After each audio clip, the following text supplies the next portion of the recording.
I cry because শেষ বাঁশি বাজার সঙ্গে সঙ্গে যেন সময় থমকে গেল।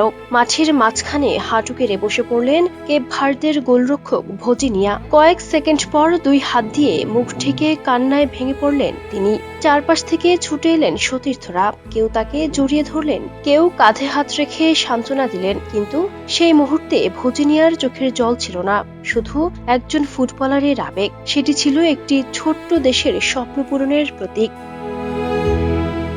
বিশ্বকাপের অন্যতম শিরোপা প্রত্যাশী স্পেনের বিপক্ষে মাঠে নেমেছিল কেপ ভার্দে। কাগজে কলমে শক্তির পার্থক্য ছিল আকাশ পাতাল। একদিকে ইউরোপের ফুটবল পরাশক্তি, অন্যদিকে জনসংখ্যার বিচারে বিশ্বকাপ ইতিহাসের দ্বিতীয় ক্ষুদ্রতম দেশ। কিন্তু ফুটবল যে শুধু পরিসংখ্যানের খেলা নয়, সেটাই প্রমাণ করল কেপ ভার্দে।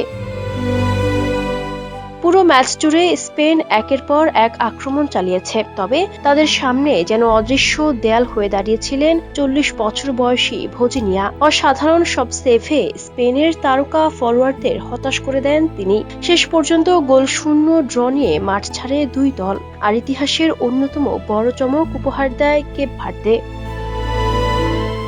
ম্যাচ শেষে কেন কেঁদেছিলেন সেই প্রশ্নের উত্তরে হৃদয়স্পর্শী এক গল্প শোনান অভিজ্ঞ এই গোলরক্ষক। আবেগঘন কণ্ঠে তিনি বলেন, আমি ছোটবেলায় দাদা দাদির কাছে বড় হয়েছি।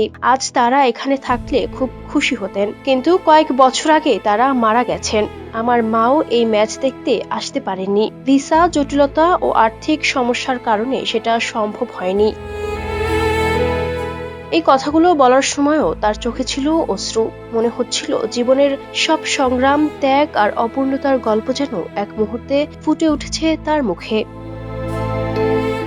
ভজিনিয়ার এই আবেগ ছুঁয়ে গেছে পুরো ফুটবল বিশ্বকে। বিবিসির বিশ্লেষক ও সাবেক স্কটিশ ফুটবলার প্যাট নেভিন লিখেছেন, পুরো ম্যাচেই আলো ছড়িয়েছেন ভজিনিয়া। 40 বছর বয়সে তিনি যা করেছেন তা অবিশ্বাস্য। ম্যাচ শেষে সব ক্যামেরা ছিল তার দিকে। সতীর্থরা আঙুল তুলে দেখিয়ে দিচ্ছিল তাদের প্রকৃত নায়ককে। সাবেক ইংলিশ ডিফেন্ডার লি ডিকসনও আবেগ লুকাতে পারেননি। তার ভাষায়, আমি সত্যি আবেগপ্রবণ হয়ে পড়েছি। এই একটি পয়েন্ট কেপ ভার্দের প্রাপ্য ছিল। ভজিনিয়াকে কাঁদতে দেখে আমার নিজেরই প্রায় কান্না চলে আসছিল। ফুটবলে অনেক বড় জয় আছে, অনেক শিরোপাও আছে, কিন্তু কখনো কখনো একটি ড্র হয়ে ওঠে ইতিহাস। স্পেনের বিপক্ষে কেপ ভার্দের এই এক পয়েন্ট ঠিক তেমনই, যেখানে স্কোরলাইন নয়, মানুষের গল্পই সবচেয়ে বড় হয়ে উঠেছে। Desk report, campus Times.